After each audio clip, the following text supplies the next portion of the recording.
नमस्कार, शाम के 7 बजने वाले हैं। वक्त हो गया है फास्ट एंड फैक्ट्स का। फास्ट एंड फैक्ट्स में आपको दिखाएंगे दिन की हर बड़ी खबर पूरी रिसर्च के साथ। मैं हूं अदिति अवस्थी और मेरे साथ है रूबिका लियाकत। खबर ये मिल रही है कि मुंबई में टाटा सन्स के हेड ऑफिस बॉम्बे हाउस के सामने आज जमकर गुंडागर्दी हुई।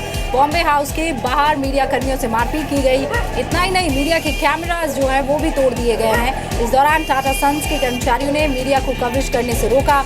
ये हंगामा उस वक्त हुआ जब साइरस मिस्त्री और रतन टाटा यहाँ इंडियन होटल्स की बोर्ड बैठक में हिस्सा लेने के लिए आए हुए थे। साइरस मिस्त्री को टाटा सन्स के चेयरमैन पद से हटाए जाने के बाद से ही टाटा सन्स में विवाद जारी है। इस पर और डिटेल्स लेने के लिए राजीव रंजन मुंबई से हमारे संवाददाता जुड़ गए हैं। फोन लाइन पर उनका रुख करते हैं। राजीव, ये एक ऐसी खबर है जिसके बारे में हर कोई जानना चाहेगा और जब हम कवरेज के लिए वहां जाएंगे तो आप कैमरास तोड़ देंगे, क्या वजह? देखिए रुबिका, जाहिर है कि जिस तरीके से जो खबर है उस खबर के लिए उसमें क्या तहकीकात करने के लिए हर जर्नलिस्ट जाएंगे, फोटो जर्नलिस्ट भी जाएंगे और वो एक अलग से अपॉर्चुनिटी था, खास करके जब रतन टाटा और साइरस दोनों साथ साथ आ रहे थे। ये पिछले दिनों से जो विवाद था और दोनों में जो खींचतान हुई थी, उस खींचतान को लेकर ही काफी लोगों में उत्सुकता भी थी और वो जानने की भी कोशिश थी कि आखिर इस तरह से।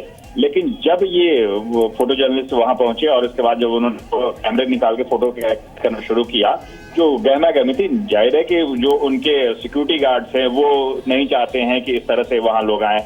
लेकिन ये बात टाटा समूह को भी समझना चाहिए कि आखिर ऐसा क्यों करते हैं, क्योंकि जिस तरीके से जो खबरें हैं तो उस खबर पर कवर करने के लिए, उस खबर को पूरी तहकीकात करने के लिए जर्नलिस्ट जाएंगे और इसके बाद इस तरह से हंगामा होता है तो बहुत ही निंदनीय बात हो सकती है।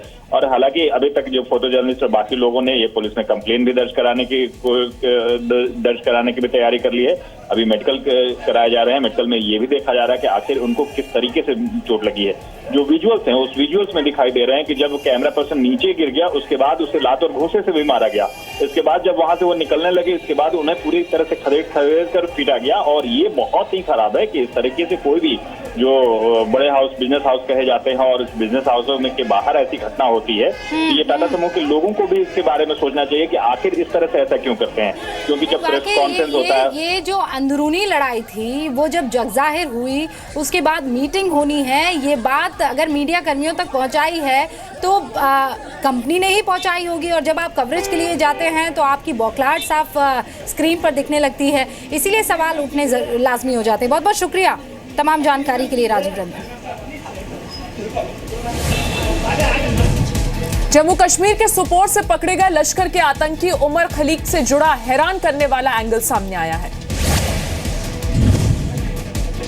दरअसल पुलिस को खबर मिली थी कि सोपोर के आंचलिक इलाके में लश्कर का आतंकी छुपा हुआ है। पुलिस, सेना और सीआरपीएफ ने ज्वाइंट ऑपरेशन शुरू किया। सुरक्षा बलों की कोशिश आतंकी को जिंदा पकड़ने की थी, लेकिन काफी कोशिशों के बाद भी खलीक बाहर नहीं आया तो सुरक्षा बलों ने आतंकी के माता पिता से संपर्क किया और खलीक को समझाने को कहा। आखिरकार माता पिता के समझाने पर खलीक ने सुरक्षा बलों के सामने सरेंडर कर दिया।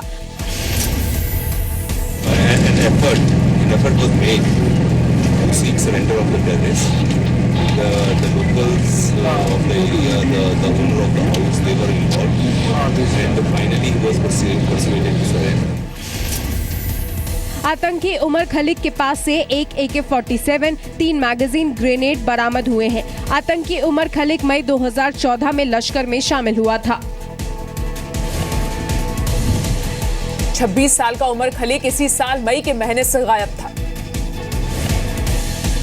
कांग्रेस उपाध्यक्ष राहुल गांधी ने आज पूर्व सैनिकों से मुलाकात की और मुलाकात के बाद केंद्र सरकार पर निशाना साधा। कहा, सरकार 1 रैंक 1 पेंशन पर झूठ बोल रही है।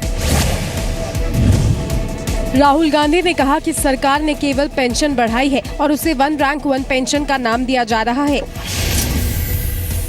ये हिंदुस्तान का हर जवान, हर जनरल, हर कर्नल, हर कैप्टन जानता है और इस बात को समझता है। नरेंद्र मोदी जी, आप झूठ बोलना बंद करिए, 1 रैंक 1 पेंशन करिए। जिस प्रकार से मेरे सामने उन्हें घसीटा गया कमरे से बाहर, गलत तरीके से गाली दी गई, उनको पहले उनको पीटा गया, वो बिल्कुल सही नहीं है। राहुल जी ने भी इतना आगे नहीं आना चाहिए था इस इशू को लेकर, ख़त्म हो गई थी बात। सुसाइड हुआ है, दुखद है। मैं कल भी कहा था, आज भी कहता हूँ, इतना उसको राजनीतिक माहौल ख़राब करने की ज़रूरत नहीं थी।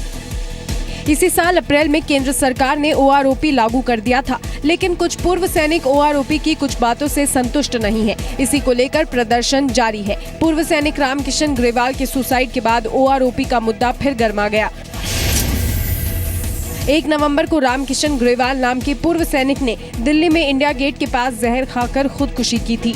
रामकिशन ग्रेवाल 1 रैंक 1 पेंशन की मांग को लेकर दिल्ली के जंतर मंतर पर धरना दे रहे थे। रक्षा मंत्रालय के सूत्रों के मुताबिक बैंक की गलती की वजह से रामकिशन को कम पेंशन मिल रही थी। 2 नवंबर को रामकिशन के परिवार से मुलाकात की कोशिश कर रहे राहुल गांधी को 2 बार हिरासत में लिया गया था। कल भी जंतर मंतर पर कैंडल मार्च में हिस्सा लेने जाते वक्त उन्हें फिर हिरासत में लिया गया। महाराष्ट्र के बुल्ढाणा में स्कूल में आदिवासी लड़कियों से रेप की सनसनीखेज वारदात सामने आई है। पहले लड़कियों के लिए खाना बनाने वाले लड़के को आरोपी बताया जा रहा था, लेकिन तफ्तीश आगे बढ़ी तो खुलासा हुआ कि वारदात में स्कूल के टीचर से लेकर हेडमास्टर तक शामिल हैं। फिलहाल 11 लोगों को गिरफ्तार किया गया है, 2 आरोपी फरार हैं। महाराष्ट्र सरकार ने पूरे मामले की जांच के लिए SIT बनाई है। ने महिला अधिकारी के IPS अधिकारी के अध्यक्षता में जांच की टीम गठित कर दी है, जो इसकी पूरी जांच करेगी। इस प्रकार की स्कूल हो, सारे स्कूलों में महिला अधिकारी जाकर वहां की लड़कियों से बात करें। रेप के उसमें सेक्शंस हैं और पॉस्को के सेक्शंस लागू हैं। उसमें से 13 आरोपी अब तक आइडेंटिफाई हुए हैं और उसमें से 11 आरोपी अरेस्टेड हैं। उसका जो मेन अक्यूज्ड है वो भी अब अरेस्ट। बस सरकार मामले को दबाने का काम कर रही है। हम मांग करते हैं कि महिला और बाल कल्याण मंत्री पंकजा मुंडे, आदिवासी मंत्री विष्णु सावरा, इनको तत्काल रूप से तकनीक किया जाए। और आदिवासी ट्राइबल डिपार्टमेंट के बारे में जिस अधिकारी ने गलत तरीके से काम किया है उस पर भी भूमिका होना, उसको भी सस्पेंशन करना जरूरी है। So this is definitely a major law and order issue, but also there has to be a very strong gender sensitization program at all levels. Buldhana के खाम गांव में आश्रम स्कूल चलाया जाता है। स्कूल में आदिवासी और गरीब छात्राएं पढ़ती हैं। स्कूल की एक छात्रा दिवाली की छुट्टी पर अपने घर पहुंची। छात्रा ने परिवार वालों से पेट दर्द की शिकायत की। अस्पताल में इलाज के दौरान सारी सच्चाई सामने आई। परिवार की शिकायत के बाद पुलिस ने जांच शुरू की। मामले का मुख्य आरोपी पुलिस की गिरफ्त से बाहर है। महाराष्ट्र के मुख्यमंत्री देवेंद्र फडणवीस ने कहा कि स्कूल की बाकी छात्राओं से भी बातचीत कर पूरे मामले की तह तक जाने की कोशिश की जाएगी और जो भी दोषी होगा उसे छोड़ा नहीं जाएगा। भोपाल जेल से सिमी के 8 आतंकियों के भागने के मामले में अब एक बड़ा खुलासा हुआ है। जेल की सुरक्षा में तैनात 80 जेल प्रहरी जेल की जगह VVIPs की सुरक्षा में तैनात हैं। यानी भोपाल की सेंट्रल जेल की सुरक्षा के लिए जितने जेल प्रहरी होने चाहिए थे वो वहां मौजूद नहीं थे। जेल के प्रहरी रजिस्टर में साफ तौर पर दर्ज है कि कौन किसकी सर्विस में तैनात है। सूत्रों के मुताबिक ये गार्ड पिछले कई सालों से ये काम कर रहे हैं। बताया जा रहा है कि जेल प्रशासन ने सरकार को इसके लिए चिट्ठी भी लिखी थी। 4 जेल गार्ड्स की तैनाती खुद जेल मंत्री के घर पर लगी थी। मेरे यहाँ तो मात्र 3 हैं, 2 ऑफिस में है और एक ड्राइवर है। तो ड्राइवर तो गाड़ी लगी है मंत्री की ड्यूटी में, तो ड्राइवर तो होगा ही। और ऑफिस के लिए 2 की जरूरत होती है, तो ऑफिस में 2 है। इससे ज्यादा मेरे पास नहीं है। जेल में ड्यूटी थी, उनको क्यों नेताओं की सुरक्षा के लिए लगाया गया, ये जवाब सरकार को देना होगा। घटना के एक दिन पहले का ड्यूटी रजिस्टर निकाला सेंट्रल जेल का, उसमें किसी भी कर्मचारी की कहीं भी बंगले पर या कहीं ड्यूटी नहीं है। सभी शासकीय कार्य में रत हैं। शिवराज सरकार ने आतंकियों की जेल से भागने और एनकाउंटर की न्यायिक जांच के आदेश दिए हैं। जेल की सुरक्षा के लिए सरकार को और क्या क्या करना चाहिए, इसके लिए जो जुडिशियल इंक्वायरी अनाउंस हुई है, तो जो जज हैं वो ये सुझाव भी सरकार को देंगे कि जो जेल की सुरक्षा है उसके लिए सरकार को और क्या क्या उपाय करना चाहिए। सोमवार को भोपाल के बाहरी इलाके में मध्य प्रदेश पुलिस ने सिमी के 8 आतंकियों को मुठभेड़ में मार गिराने का दावा किया। सिमी का आतंकी देर रात भोपाल सेंट्रल जेल से भागे थे। फरार होने से पहले उन्होंने जेल के हेड कांस्टेबल रमाशंकर यादव की हत्या की। मारे गए आतंकियों में से 3 ऐसे थे जो मध्य प्रदेश की खंडवा जेल से भी पहले फरार हो चुके थे। मारे गए आतंकियों में से 6 मध्य प्रदेश के रहने वाले थे, 1 महाराष्ट्र का था जबकि 1 गुजरात का था। आतंकियों के मददगार की पहचान के लिए पुलिस 300 मोबाइल नंबर्स के कॉल रिकॉर्ड्स खंगाल रही है। इनमें जेल विभाग के अफसरों और कर्मचारियों के नंबर भी शामिल हैं। दिल्ली एनसीआर में वायु प्रदूषण खतरनाक स्तर पर बरकरार है। एनजीटी ने आज दिल्ली और केंद्र सरकार की फटकार लगाई है। वायु प्रदूषण पर सुनवाई करते हुए आज एनजीटी ने केंद्रीय प्रदूषण नियंत्रण बोर्ड और दिल्ली प्रदूषण नियंत्रण बोर्ड को जानलेवा प्रदूषण पर लगाम लगाने के लिए जरूरी कदम उठाने का आदेश दिया है। मामले की अगली सुनवाई 8 नवंबर को होगी।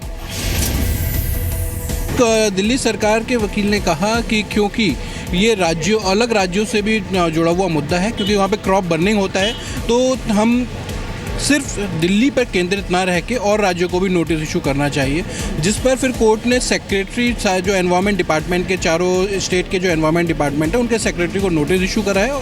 दिल्ली सरकार से उस पूरे रिपोर्ट की कॉपी मांगी गई थी कि जो एनजीटी के आदेश के आलोक में जो कमेटी बनी थी और कमेटी ने जो मीटिंग लिए थे उसके बाद इन्होंने क्या किया और वो रिपोर्ट रिकॉर्ड पर नहीं आ पाया, तो अब दोबारा से इन्होंने ट्यूसडे का टाइम दिया। केंद्र सरकार ने आज उत्तरी राज्यों की अहम बैठक बुलाई, जिसमें दिल्ली, हरियाणा, पंजाब, उत्तर प्रदेश के अधिकारी शामिल हुए। डस्ट पोल्यूशन जो हो रहा है रोड्स पे और अन्य प्रकार से जो एमिशंस होता है लैंडफिल साइट से, रोड कंस्ट्रक्शन से, बिल्डिंग कंस्ट्रक्शन से, इन सब विषयों पे काफी विस्तार से चर्चा हुई। Centre for science and environment के मुताबिक दिल्ली इस साल 17 साल में सबसे घनी धुंध का सामना कर रही है। दिल्ली जैसे शहरों की हवा में 24 घंटे सांस लेना दिन भर में 20 से 30 सिगरेट पीने के बराबर है। यूनिसेफ के सर्वे के मुताबिक भारत में हर साल 5 साल से कम उम्र के 6 लाख बच्चों की मौत होती है। यूनिसेफ के मुताबिक वायु प्रदूषण से हर 2.5 मिनट में एक व्यक्ति की मौत हो जाती है। दिल्ली में सबसे ज्यादा 63% प्रदूषण वाहनों से होता है।